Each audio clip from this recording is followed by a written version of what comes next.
What's up, everybody? Welcome into another episode of Flippin Bats from Japan. This is the Day 8 recap, and what a day it was. I know you saw some of the stuff all over social media. I was in the Sapporo Dome a lot of the day yesterday, but little did I know what was coming my way for Day 8. It was truly an incredible day, and it started at the Sapporo Dome. We had the benefit of being in the Sapporo Dome empty. There was nobody there. So that was one of the biggest highlights for me, is just that experience of walking through the hallway. It's a very long hallway, but at the end of it, it's right behind home plate. So it's literally just this perfect view right in front of you. Walk down this long hallway, out onto the field, all by myself, looked around, and it was just a really cool experience. It kind of all hits you right there that, man, this is where Shohei Ohtani played for so many years, and a pretty special place to be at. But, you know, the stadium itself was so cool, and to experience that stadium, you know, the journey that I've been on out here, I went from his Little League to his high school and finished up at the Sapporo Dome, which is where he played professionally for so many years. And it's really where his career propelled in terms of the international viewership. I think, and I know after being out here, Shohei Ohtani was a superstar before he even stepped on the field for the Fighters. But in terms of the international recognition, that's the field where it really started to become known. He was throwing 103 miles an hour, which I got to see the ball yesterday that he threw 103 miles an hour. He was hitting a bunch of bombs there. I mean, it was truly, you could feel it being out there. So I'm out there alone. I'm walking around. I'm out on the mound. And next thing you know, the entire crew is out there, and we just started hanging out. We had some baseballs, some gloves. There was a bat. I was hitting them infield. We were just having a grand old time, just out there new boot goofing around, just having a lot of fun, hitting ground balls, throwing rockets across the infield. It was a blast. It was truly a lot of fun, and you don't really realize how fun it can be taking infield, just hanging out with your friends in a massive dome all by yourself until you're out there doing it. And that was certainly a memory that I will have, again, I'll say it, for the rest of my life. I've been saying that a million times out here, and as you can imagine, this trip will be one that I'll remember for the rest of my life. But from there, it was out to Mr. Hideki Kuriyama's farm, about an hour away from the Sapporo Dome. We went out there. Now, this is the Japanese Field of Dreams. Now, Hideki Kuriyama is the former manager of the Fighters, and he managed there for 10 years, won a couple of championships, and he managed Shohei Ohtani his entire career with the Fighters. So this is a big guy that I was really excited to meet. He's royalty here in Japan, especially here in Sapporo. He's very well known. He's a legend in the game. He's managing the World Baseball Classic for Team Japan. I mean, this is a pretty big deal. So I was excited to go out there. Kurinoki Farms is the name of it. And he built the Japanese Field of Dreams from scratch with his own hands. Now, 25 years ago, I was talking to him about this. 25 years ago, he went to Iowa, to the Field of Dreams, and said he fell in love with it. He absolutely loved it. And he wanted to do something like that back in Japan. Well, he did it in his own backyard. How cool is that? And not only is it just beautiful, you have the wooden bleachers there like they do at Field of Dreams. It's a beautiful background, mountains in the distance. But he also made a point to say, if any kids ever come by, if they ever walk up to the field, they can always play for free. No questions asked. They're out there and they're able to play for free. I think that's a really cool part of that place. But it was so awesome just meeting and talking to him. Like I said, this guy is a legend. He meant a lot to Shohei's career, and to be able to just talk to him, I have the utmost respect for him. It was an honor to be able to meet him and to be in his presence and to be at his property. And going into his house, what I thought was his house, there was so much memorabilia everywhere. It was the coolest place. If you like memorabilia, you need to go in there. There were jerseys of everybody from Shohei Ohtani to Frank Thomas to Mark McGuire, everywhere. Bobbleheads, lineup cards, trinkets, everything you could imagine. One really cool thing I saw was a picture of Mr. Kuriyama himself with Joe DiMaggio on the wall. He's a huge Joe DiMaggio fan. He's got a lot of his stuff everywhere, but the last thing I saw in there was the picture of him and Joe DiMaggio, and that was really cool. But it got to a point where I was like, there is so much memorabilia in here. How is this possible? And then I learned that that is his memorabilia house. He doesn't live in there. It's just a place to keep all of the really, really cool things that he has accrued over the course of his entire career, honestly. He used to play for the Yakult Swallows himself, which we got to experience that stadium not too long ago. So just being out there, it was a really cool experience. And right when we were packing up, getting ready to head back to the Sapporo Dome, I found out and was surprised with the fact that I was going to be throwing out the first pitch of the game that night. The Nippon-Ham Fighters game, good old me was throwing out the first pitch, and I had no idea. It was another surprise. Masa pulled out the best acting of his entire career and pretended to be on a phone call and said, hey, do you want to throw out the first pitch? I need an answer right now. And I said, yeah, I do. And I immediately started to get nervous. We'll talk about that first pitch in a second, but the nerves were a-flowing. Before we headed out, Mr. Kuriyama himself came out and opened up the trunk of his car, and there were so many gift bags.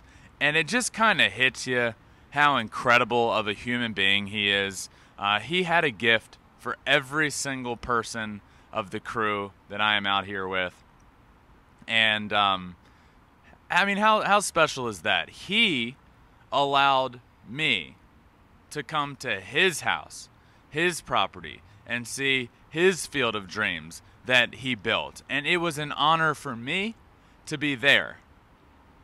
And he took it upon himself to give us gifts. I mean, how special is that? And we got to see the gift. We opened it up. It is a bottle of sake, but it has the Field of Dreams. It has his Field of Dreams logo on it and his name, and there's a mug.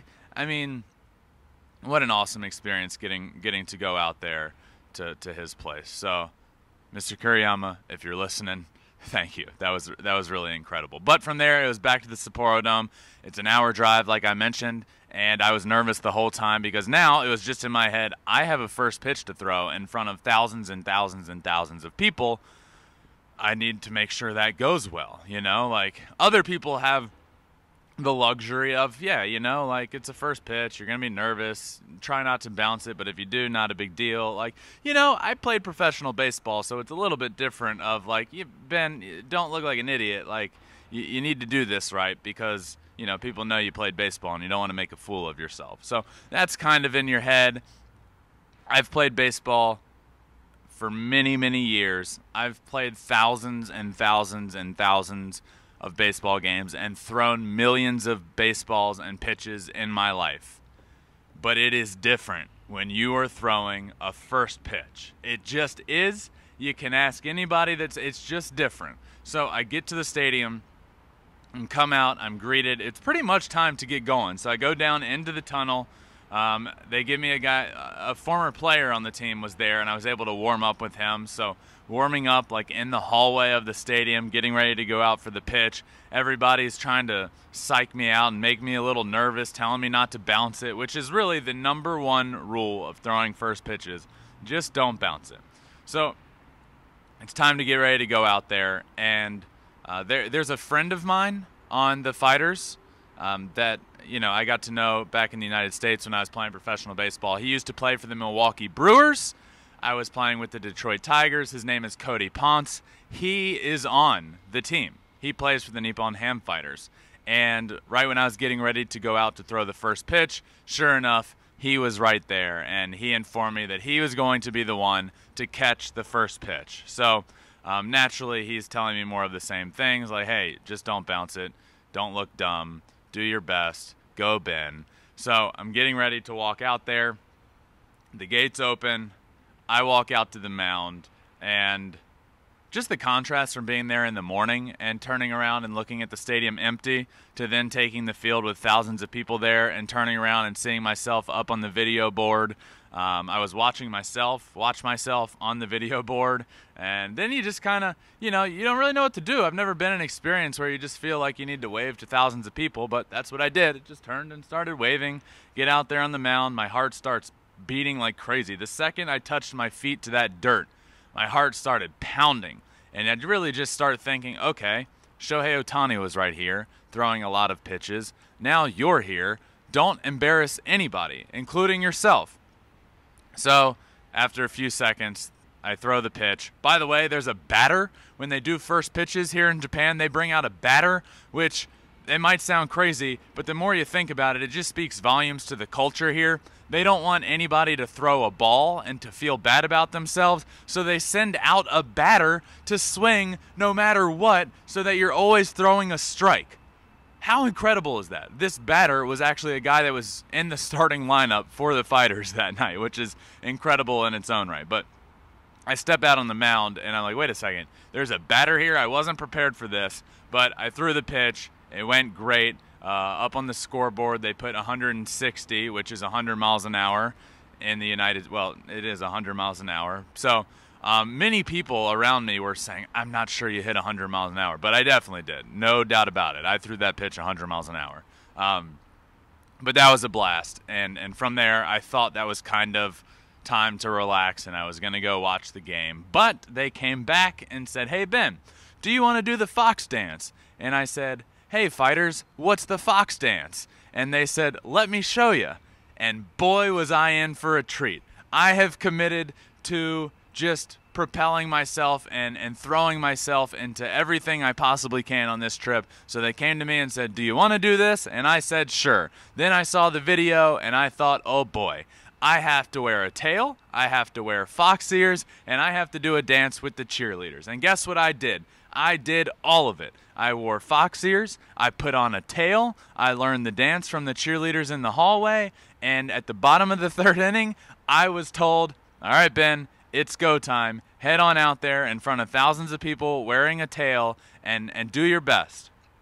And, I really took a second to think about this in the hallway, because if you ever find yourself wondering, how did you get here? And you're in the tunnel of the Sapporo Dome wearing a tail, then, you just need to take a moment to reflect. And I did that. I took a moment to reflect and to take it all in and to appreciate the moment that I was in. But the third inning ended. I ran out with my tail between my legs, right where I needed to be, and started doing this dance that I can only describe as entertaining. It was an incredible experience. Go watch the video. It's on Twitter. I'm sure it's going to be on our YouTube as well. But I did the fox dance, which just started this year for the Fighters, but it's now a big deal. Everyone was asking me if I was going to do the fox dance. I didn't know what it was. Turns out I did. Get off the field. I waved. There were people cheering for me because I did such a good job with it. The cheerleaders are really the ones that led the way, but I just watched them and took after them, and it was it was ridiculous, and it was so much fun. But that wasn't the end of the night. This day was truly incredible. It was jam-packed, as I mentioned. I went up to watch the game for a little while and then had one last meetup. Had a meetup inside the stadium, and again, didn't know the turnout, and I don't know why I continue to say or think, man, I don't know what the turnout's going to be like. Turned the corner to the meetup, and there were a bunch of people there, and that was really cool. Another great experience of a meetup. Probably 40, 50 people came to this one. A lot of Shohei Ohtani fans, of course, myself included, and just to take this picture and take the picture with people and to shake more hands and, again, just celebrate Shohei Ohtani in the home where he pitched for so many years. Man, it's been special, and it was another special night at the Sapporo Dome. So big shout out to the Nippon-Ham Fighters PR. They let me have such an incredible experience there, from the morning to the afternoon to the night, from start to finish. I can't say thank you enough to them for allowing me in their home and giving me such an incredible experience. So thank you, Fighters PR, for such a great day.